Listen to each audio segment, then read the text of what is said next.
the future looks bright for miners of gold and silver and a number of other commodities, but that sector is really downtrodden right now. It's actually discounted quite significantly to the value of the metals, and at record lows by that measure. Thanks for joining us for part 2 of our interview with precious metals analyst Brien Lundin. If you haven't yet watched part 1 of our discussion with Brien, in which he explains why a Fed taper may well indeed serve as the catalyst for the next big upleg in gold and silver prices, head over to our channel at youtube.com/Wealthion and watch it there first. It sets the context for the investment perspective that Brien shares in this video. Oh, but if you haven't yet, don't forget to support this channel by first liking this video and then clicking on the red subscribe button below, as well as that little bell icon right next to it. Believe it or not, these 2 tiny steps really do help us out. Okay, let's get started watching part 2 of our interview with Brien Lundin. Great, and I know firsthand from having gone to your conference and sat down at tables with you and many of these other heads of the mining companies, but you are heavily networked into the CEOs and operators of a lot of these mines, correct? Yeah, if I don't know somebody in the industry, I know somebody who knows them. So I am literally 1 degree of separation from anybody who is working or has worked in recent decades in the industry. So I can pretty much get the lowdown on any new deals coming out that are particularly exciting or interesting, and find out about them very quickly and early on, and hope to translate that advantage to my readers. Great. Okay. Well, you're a guy who knows the industry very well as the players that are running it. What's your assessment of the precious metals mining industry today, say like versus a decade ago? I know that I've heard that the industry has cleaned itself up a lot. Yeah. Also, you mentioned sort of the economics of how these mining companies run. As I understand it today, sort of the average all-in cost for mining precious metals is around $1,000 an ounce, and we're now talking where gold is about $1,800 an ounce. So you were saying that their costs don't match the increase in the gold price. They tend to stay more static, and therefore a higher gold price results in a higher profitability for these companies, and that's why you get the leverage. So it seems like compared to a decade ago, they're making a lot more money as well. Is all that true? Yeah, they are. And in fact, in this kind of an environment, it has to be the most attractive growth industry out there. For one, it's the one where it's actually making something, where the price of its product is not only rising or strong, but by all evidence will become much more valuable in the future. And it's perhaps the only sector that is still undervalued, that has not had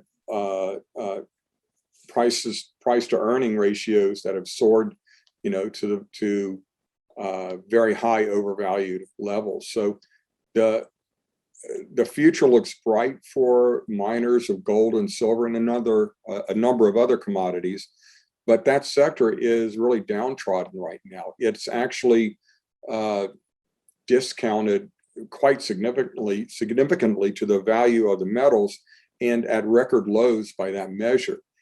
Typically, it's at 4 to 5 times the levels it is currently related to the metals, and it's an area that I think is due for a tremendous snapback as we get higher gold and silver prices.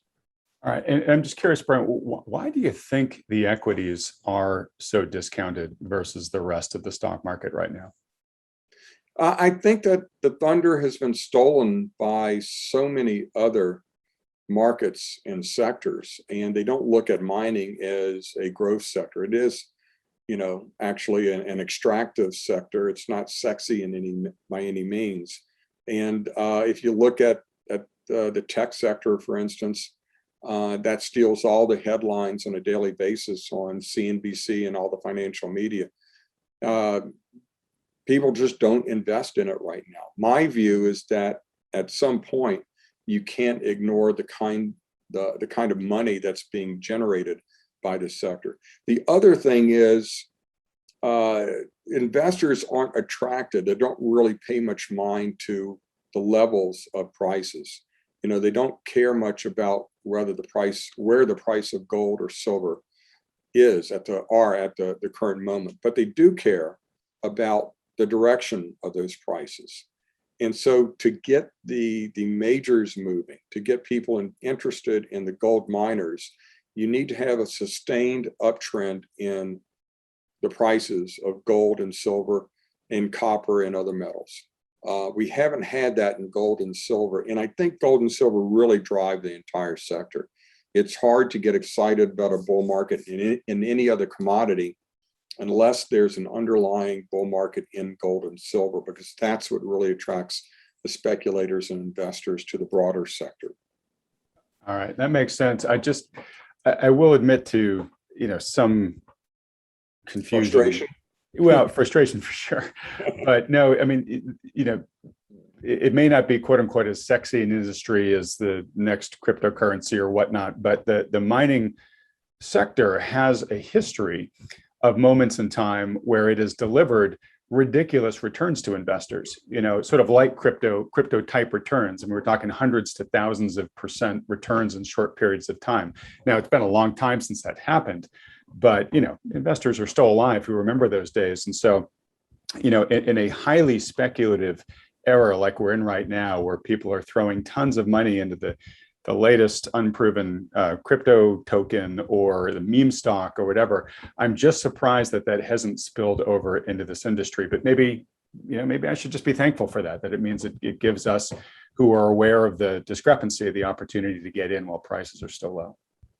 Yeah, and but time is money as well, so we would like it to get going pretty soon.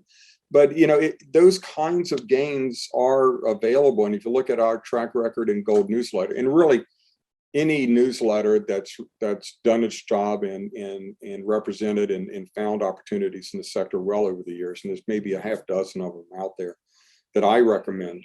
If you look at their track records, you can see them peppered with lots of companies that went 4, 5, 10, 20, even as much as 40 or 50 times in value. But those companies are typically at the toward the bottom of the food chain, more of the exploration companies that make a big discovery, something like that.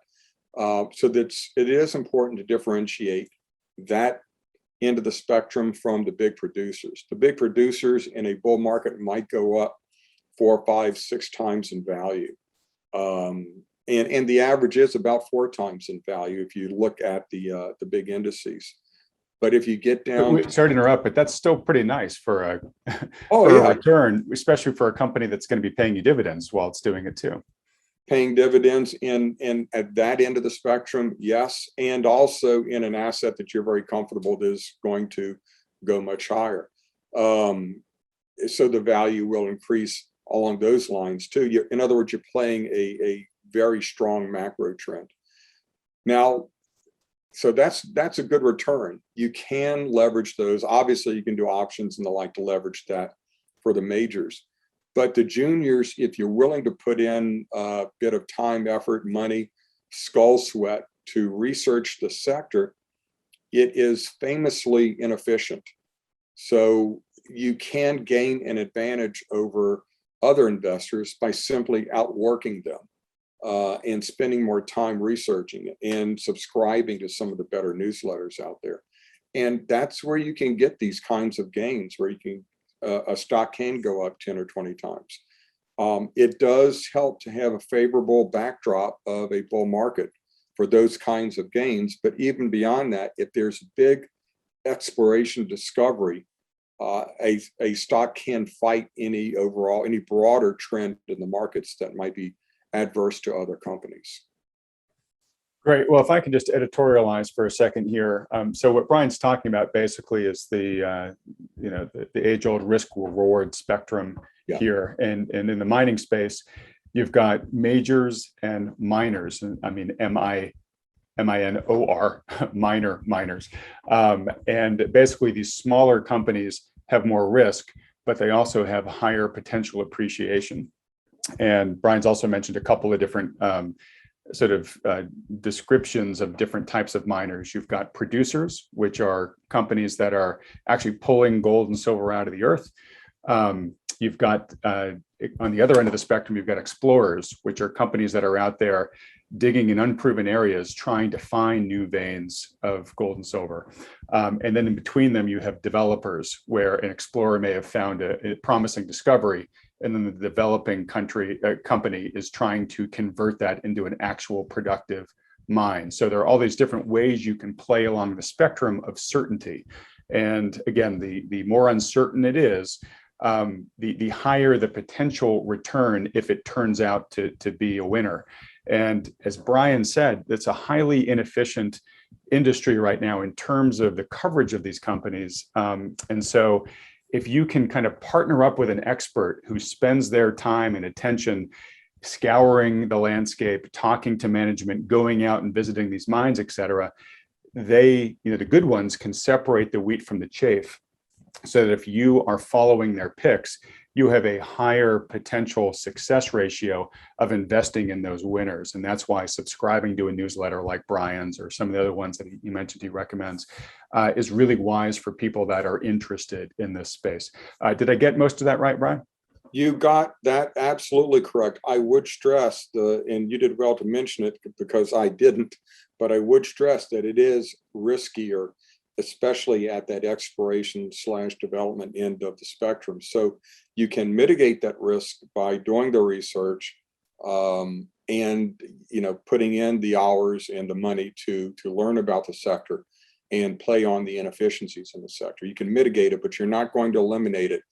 That it is risky, and you also have to learn management techniques: when to sell, when to buy, when to sell. It's hard to sell these things. It's a lot easier to buy because you fall in love with the story, so you don't want to let loose of it. You always think something big is around the turns, but you have to fight that constantly.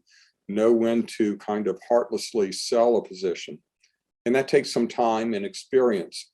If you're not willing to go through all of these steps to mitigate the risk, then you should simply just buy one of the indices like GDX or GDXJ and call it done, which is still not a bad way to go, but it doesn't allow you to take advantage of what the sector can offer if you are willing to put in the work. All right, very well said. Well, now I want to get to the fun part, which is really pulling out some of your specific expertise here, Brien.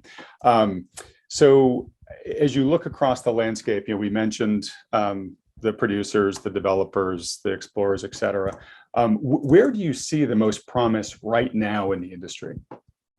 Well, right now I've been focusing and still focusing on the exploration plays, because I'm not quite bought into the near-term rally or strengthening in gold yet. It still may prove to be a head fake, and I'm really looking at some of the technicals at gold needing a bit more time to mount a serious rally, maybe towards the end of September, maybe using that next Fed meeting as kind of a launching point. So I'm still looking at some of the exploration plays. Now, once I'm convinced that the rally in gold is for real and the metals are going to enjoy a significant uptrend, then I'll move more into the optionality plays, the companies that have already discovered some kind of a gold or silver resource, a sizable resource. They may have some economic projections and studies already done on them that may actually be building a mine. But these companies tend to be the ones that are revalued first as metals prices rise. And we've gone through a long period, about a year now, of weak metals prices, really a bear market correction after that big post-pandemic rise. So over that course of time, we've seen the prices of a lot of these really good companies come down. And they're much better companies today because they were able to raise a lot of money, get a lot of work done. We know a lot more about them now. but yet they're trading at fractions of where they were last summer. So there are a lot of bargains out there right now. I'm just not quite ready to jump in or recommend the optionality plays as much as some of the expiration plays that we like. All right, great. And then when you're looking at a company, what are some of the key factors that you look at most when evaluating it? Is it management? Is it the geology reports? What are the things that matter most to you? Well, management is always critical. This is a game where there's a lot of talented people running these companies. They have to have geological talent, obviously, but they also have to be able to run big exploration programs. They have to have some idea of how to engineer a mine. They have to have human resources experience, management experience, financial experience, and promotional experience to get their story out. So there are some talented people out there, and there are some people who have done it time and time again. And those are the ones you can't, you can really mitigate your risk by sticking with proven management teams that have their reputations on the line to make a company a success. Other than that, it takes a while, but you need to get a feel for what they're looking for and their likelihood of finding it. What are the early indications from sampling or even early drill results that they're onto something? Or sometimes it's just an idea, but you need to be able to judge how valid that idea or theory or concept may be. And then you have to look at share structure. How much stock is out? The more stock is out for a company, the harder it is for the price to rise, because it has to be diluted by that many more shares. And you have to look at who owns the stock. Was there a financing where the stock that was issued in that financing was restricted and now it's coming free at some point in the future? When you have a lot of stock that's all of a sudden coming onto the market, you can get some price weakness. So you don't want to buy or you don't want to invest in that company in advance of such an event, but you may be able to look at such an event as being a good entry point. So there's a lot to it. There really is. And that's where I get back to the theme that you really need to educate yourself, especially if you're in more of the development and exploration end of the sector. Let's talk about education in just a second. Right before we do, though, are there any particular companies right now that you are particularly excited about? Yeah, there are a few. One that I like right now, and I do own it, is Erdene Resource Development. That's ERD on the Toronto Stock Exchange, and it's ERDCF on the over-the-counter exchange in the US. It's actually developing a mine, and it's on track to finance a mine that should go into production sometime next year. And so that takes a lot of the risk out. Just as a development play, it's undervalued in relation to the mine it's going to build. But it also has a very large land position that it's turning up some high-grade results on throughout that land position. So it's still building resources and finding resources. It's very undervalued right now because the company is located in, of all places, Mongolia. But that is an area of the world where there are tremendous gold resources, tremendous metal resources in general, and they are really the leading company, in my view, in the entire country. As they progress along the growth curve and develop that mine, I think that country risk discount will largely evaporate. And in the meantime, they're going to be spinning out some high-grade drill results. So I like that company. Another one that's really just an exploration company is Blackrock Silver. I own this one personally as well. The symbol on that is BRC on the Toronto Venture Exchange, or BKRRF on the over-the-counter exchange.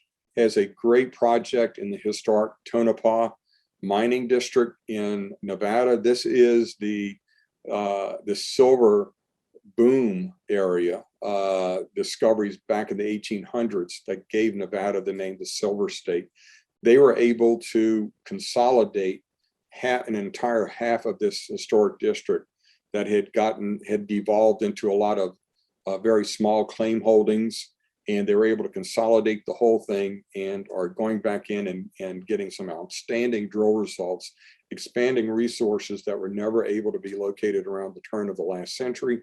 And they're very aggressively drilling right now. So you're getting a constant stream of drill results, and they have their first resource estimate that should be out early next year. So some real catalysts coming up. That company is trading at a fraction of where it was, again, about a year ago. And now we know that they have much more that they've done since then, much more silver discovered. So it's a much better company right now, but still selling at a small fraction of where it was about a year ago.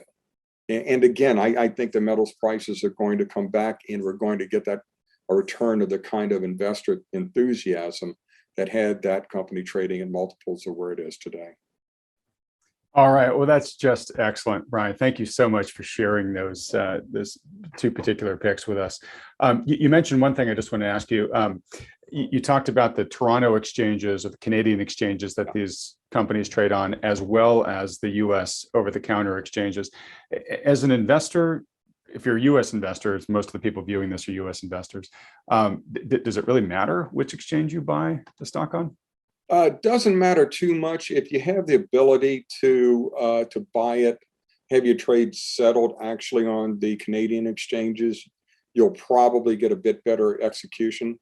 But in general, it's important for investors to know that the Canadian markets, Toronto and Vancouver, are really the epicenter, represent the epicenter of mining finance in the world. And in fact, they used to have, the old Vancouver exchange in particular used to have a really bad reputation as a den of thieves decades ago.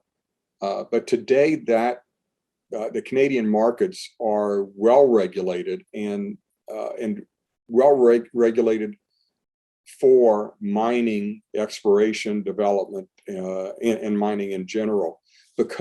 Precisely because those markets have seen every kind of scheme and scam perpetrated over the years, so they know how to regulate against it. I would go so far as to say that if a company, a smaller junior company, is not listed in the Canadian markets and not subjecting it to the regulatory environment in the Canadian markets, it's probably doing so to avoid that kind of regulatory environment, and probably isn't your best choice to invest in. So it's good to have a company that's listed both in the US, even if it's just on the over-the-counter exchange, but is definitely listed on either the Toronto Venture Exchange or the big board Toronto Exchange. All right, great. Well, thanks for that clarification. So, all right, well, let's end now on further education. So for the folks who are watching who are saying, you know what, I really might want to start following this industry, learning more about the different sectors, but also trying to target individual companies to potentially invest in. That's your bread and butter, Brien. We've talked about Gold Newsletter a couple of times here. Is it just as simple as going to goldnewsletter.com and seeing what's offered there and potentially subscribing? Well, let me let you answer that first, and then I want to obviously talk about your conference that's coming up. Well, I would love for everyone to go to goldnewsletter.com and send me money for 1 year of Gold Newsletter. It is the best value out there in this industry, in my belief, obviously biased, but you don't have to do that. You can go to our website and get our Investor's Guide to Gold and Silver. It is an in-depth, objective analysis of the sector. Really a primer on how to invest in the sector in everything from physical metals through even futures and options and mining stocks. It lists the best newsletters out there, all of my competitors that I believe are among the best out there. It lists all the conferences to go to, even my competitors that I think are the best to go to, the ones that I speak at, and really tells you everything you need to know to get a start in the sector, even how to analyze these companies. So that's free at goldnewsletter.com, and I'd urge anyone to take that initial step to start learning about the sector. All right. And as a subscriber, I will just give my personal endorsement. It's a wonderful newsletter, folks. Brien, as you've already gotten a sense from this nearly hour-long interview, is a true expert in the field, but his real calling and his real talent is, really trying to make all of this understandable to the average investor and to give them digestible, actionable insight. And speaking of which, let's now switch to talking about the next upcoming New Orleans investment conference. This is the oldest, and I think many who have been would say the best investment conference in America. It's coming up, I believe, October 19th through the 22nd in New Orleans, if I've got my dates right. For folks who are watching who are potentially interested in attending, what can you tell them? What are the big takeaways, the big highlights here? What's the theme? Who's speaking? What's going to be don't miss events of the year? It is. I think the can't afford to miss event of the year. It is the oldest investment conference in the world. It has a reputation, a legend really, of bringing big name speakers over the years to grace our stage. And this year I've gone out there and really just gone down my personal wish list of the best thinkers in the market today, the most insightful analysts in the market today. And with only one or two exceptions, I was able to get all of them to come to New Orleans this year. I think it's important because it's planned, we're headed toward an in-person event. And it will be the first big kind of gathering, in-person gathering, kind of a reunion of smart, savvy, sophisticated investors getting together and getting some of the best experts around. So that wish list that I got of experts, of course, is headed by Adam Taggart, who will be there. You're too kind. I think I've ensured a future appearance on your show, haven't I? Absolutely. But in addition to the great Adam Taggart, I'll have Ron Paul, I'll have Peter Schiff, I'll have James Grant, Jim Rickards, Danielle DiMartino Booth, Jim Iurio, Doug Casey, Rick Rule, Dave Collum, Dominic Frisby, Tavi Costa, George Gammon, Grant Williams, Brent Johnson, Peter Bookvar, the real estate guys, and the list goes on for literally dozens more. It is the place to be. There's an intellectual energy that you can feel in the halls. So we're very excited about getting back in person. And the great thing about these events is you get to not only hear from these speakers, you get to meet them and bend their elbows in the hallways and ask them your questions. And you get to talk to other attendees who, by their very attendance at this event, have demonstrated that they're really smart investors and not only successful, but they're information hungry and they know where to go to get the best insights and analysis. And, that people come every year and have come every year to New Orleans for decades for these, for that opportunity to talk to these kinds of experts. Wow, that really is sort of a murderer's row lineup there of expert speakers, Brien. It's going to be a great year. As you mentioned, I will be there. I've been there many years in the past. It is a great event for all the reasons that Brien mentioned. Really, I think for three big reasons, maybe four. You get lots of great insights from the experts themselves, but you do get the ability to personally interact with them. It's one of those events where you can sit down and have a coffee with a Jim Grant or whatnot. Obviously, very other, like-minded investors there, so you get the camaraderie of being in a room with people that actually want to talk about some of these topics that are relatively niche, and maybe at your average social gathering you don't want to, you have a hard time finding people that really want to dig into this stuff. And then lastly, you've got a lot of mining companies there where you can actually go and talk to the executive management and really go from company to company to company. So if you're interested in some of these companies, you don't just get the brochures, you actually get to sit down and chat with the management directly. So it is a great event. So Brien, for folks that are interested in learning more about the event and perhaps want to register, where should they go? NewOrleansConference.com. Simply put, NewOrleansConference.com. And I believe you have a link that actually, for for your readers and viewers that will give them, send them to a special landing page. But you should have a link as well. And but otherwise, NewOrleansConference.com is the way to go. It's the place to go to get all the information. Great. Yep. So, Brian, we will put the URL up both for Gold Newsletter and for NewOrleansConference.com on the screen when we edit this. And I'll put the link to you were talking about as well down in the description of this video, so folks can click them there. Brian, look, we're coming up in an hour here. Thank you for giving us so much of your time here. I think you did a wonderful job of both demystifying this space for those that might not have fully understood it beforehand, but really got deep. Particularly, really appreciate your insights there and what to look for in a company, where you think gold and silver are headed, and obviously in some of the specific companies you mentioned. And I will tell you folks as well, if you want to get a long list, not just 2 or 3 names, but literally dozens, then check out Gold Newsletter. Brian does a phenomenal job of going through literally dozens of companies every time that comes out. So, Brian, can't thank you enough. Thank you so much for coming on the program.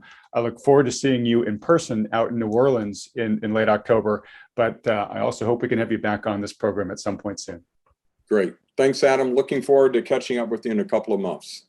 We hope you've enjoyed this excellent discussion with precious metals analyst Brien Lundin.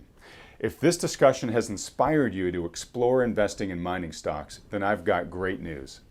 In addition to the 2 companies that Brien mentioned in this video, we have 19 more picks for you. At Wealthion's recent conference, Jeff Clark, senior precious metals analyst at goldsilver.com, gave an excellent presentation sharing his top gold, silver, and uranium mining stock picks, which we've recently made available to the general public for free. And at today's prices, Jeff thinks these companies are at even better values. If you haven't watched his free presentation yet, you can do so now simply by going to wealthion.com/miners. Ooh, but before you go, please don't forget to like this video and then click the subscribe button below if you haven't already, as well as that little bell icon right next to it. These only take a second and really do help us attract more big name experts onto this program in the future. Okay, now go get Jeff Clark's top 19 mining stock picks by going to wealthion.com/miners. And thanks for watching.